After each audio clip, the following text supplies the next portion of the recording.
O programa Mesa de Negócios de hoje recebe uma startup. Meu convidado é o executivo Pedro Soma, CEO da Quico, startup fundada em 2018 e que criou um aplicativo para facilitar a vida de quem se desloca pela cidade, usando ônibus, metrô, bike, patinete ou mesmo carros por aplicativo. O app da Quico já está sendo usado por milhares de pessoas em várias capitais.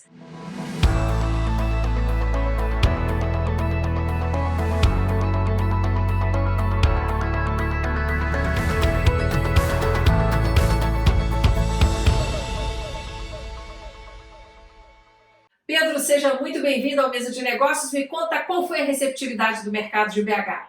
Primeiro, obrigado, Inácia. É um prazer estar aqui com vocês enfim, mais ainda especial falar sobre Belo Horizonte, o que a gente tem construído por aí na mobilidade da cidade.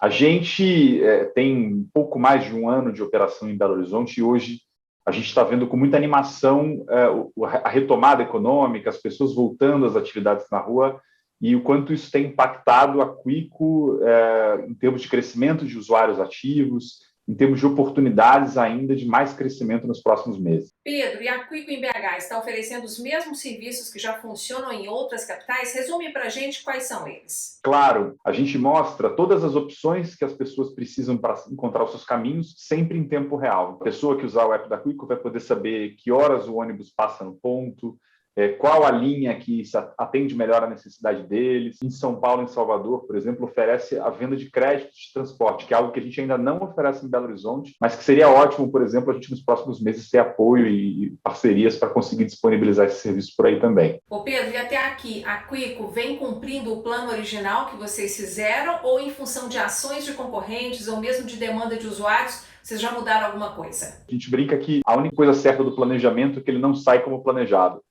Então, a gente tem que se adaptar a tudo o que acontece no dia a dia de uma startup, Inácio.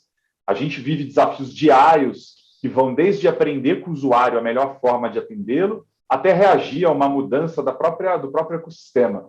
A gente viveu uma pandemia super dura, restritiva, que obviamente impactou muito a mobilidade. Então, esse já é um excelente exemplo de como a gente precisa se adaptar a uma realidade diferente. Pedro, então eu queria um exemplo de algo que você previu e que não deu certo e de algo que vocês não imaginaram e que acabaram tendo que implementar. Por exemplo, uma coisa que a gente decidiu incorporar na plataforma e nunca foi nosso objetivo foram os postos de vacinação nas cidades em que a Quico opera. Obviamente, isso está muito alinhado com a necessidade de a gente aumentar o número de vacinados quando a vacina foi disponibilizada. Então, no começo desse ano, na verdade, a gente precisou oferecer aos nossos usuários onde ele poderia encontrar a vacina da maneira mais fácil e rápida para ele. A gente já tirou do ar. Por outro lado, a gente imaginava que as pessoas teriam muito interesse, por exemplo, em usar a Quico para buscar formas de armazenar em armários, né, disponíveis na cidade, e isso é algo que a gente viu uma procura muito baixa na plataforma. Então, a gente, em algum momento, desistiu dessa ideia, fizemos alguns testes iniciais e percebemos que não era algo que fazia sentido para o nosso negócio. Pode ser que para outra empresa faça muito sentido, mas para a gente o mais importante, cada vez mais a gente percebe, é ajudar as pessoas que precisam deslocar nas cidades brasileiras a encontrar melhor informação. Vocês já receberam aporte de capital e precisam prestar contas aos investidores. Eu queria entender como é que é essa relação. É uma excelente pergunta, Inácia, e obviamente tem um alinhamento muito próximo e aberto com os meus investidores para que eles estejam alinhados com o que a gente está construindo e com o resultado que aquilo nos dá. A gente ter recurso é ótimo, né? Permitiu que a gente expandisse a Quico para novas cidades, incorporasse novos serviços como a venda de créditos, de transporte, como eu comentei, mas também aumenta a expectativa sobre o retorno que a gente gera. E a gente tem no nosso conselho hoje, no nosso investidor hoje, parceiros muito importantes para nos ajudar a encontrar caminhos para gerar valor. Tá bom, e Pedro, e quando acontece algum embate? Os empreendedores querem uma coisa, os investidores querem outra, como é que se resolve essa situação? Eu acredito, Inácia, que só existe conflito onde tem gente interessada em fazer a coisa dar certo. Então, o conflito faz parte do processo de decisão e do processo de construção de um negócio. Não tem uma receita de bolo para desenvolver uma plataforma de mobilidade como a gente está desenvolvendo agora. Acho que o primeiro passo é, de fato, construir um ambiente de muita abertura e transparência, né? Para você conseguir que as opiniões atendam, de fato, o que é melhor para o negócio.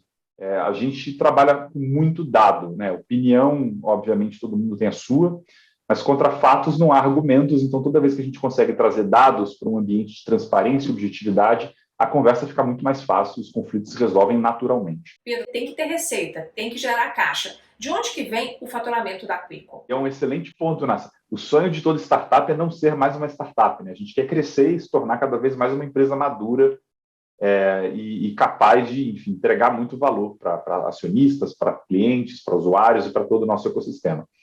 A gente hoje monetiza principalmente com o nosso marketplace de mobilidade.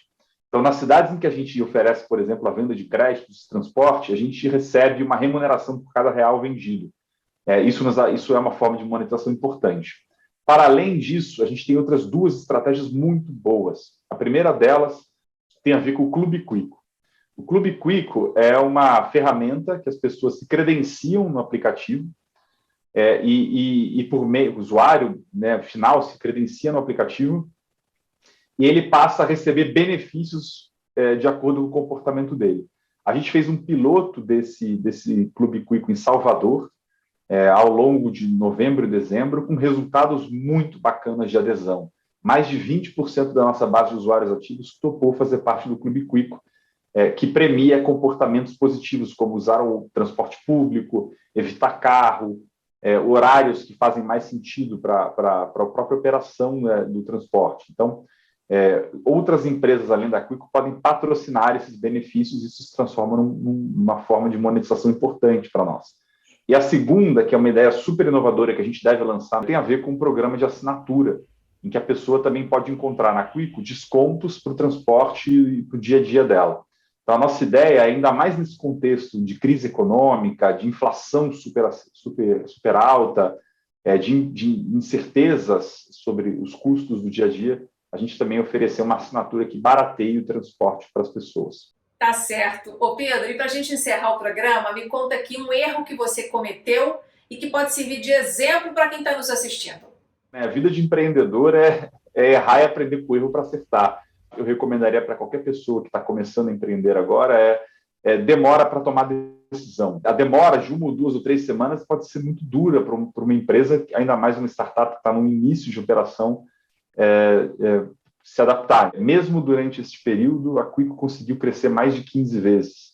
E eu acho que isso se deveu a uma capacidade nossa de aprender muito rápido. Saber o horário que o ônibus vai passar no ponto significa que você não precisa esperar aglomerado o ônibus passar ali. Você pode chegar mais próximo do horário do embarque. Então, foi algo que talvez a gente, no primeiro momento, não imaginasse, mas que a gente enfim, conseguiu aproveitar bem. A Quico está muito preocupada em tornar a mobilidade realmente para pessoas. A maior parte das cidades brasileiras, ou dos aplicativos, eles pensam em um meio de transporte, né? Tem o aplicativo do táxi, o aplicativo do carro, o aplicativo do patinete, o aplicativo da bike. A Quico pensa o que a pessoa precisa para se deslocar nas cidades. Esse foco no usuário é o nosso grande diferencial e certamente vai fazer a gente ser o principal aplicativo de mobilidade. Que bacana. Pedro Somma, muito obrigada pela entrevista, boa sorte para você e até a próxima. Eu que agradeço, Renata. Conte comigo. E a você, muito obrigada pela companhia. E olha, não vá embora antes de curtir o vídeo, por favor. E fique à vontade para compartilhar este conteúdo e todos os outros do canal Mesa de Negócios com seus amigos empreendedores, especialmente com aqueles que estão sempre buscando se capacitar para cada dia mais administrar melhor o próprio negócio. E olha, todo dia tem conteúdo novo nas redes sociais do Mesa de Negócios. Então é só me seguir, Inácia Soares, ou então o Mesa de Negócios, que você vai ficar bem informado. Combinado? Te espero!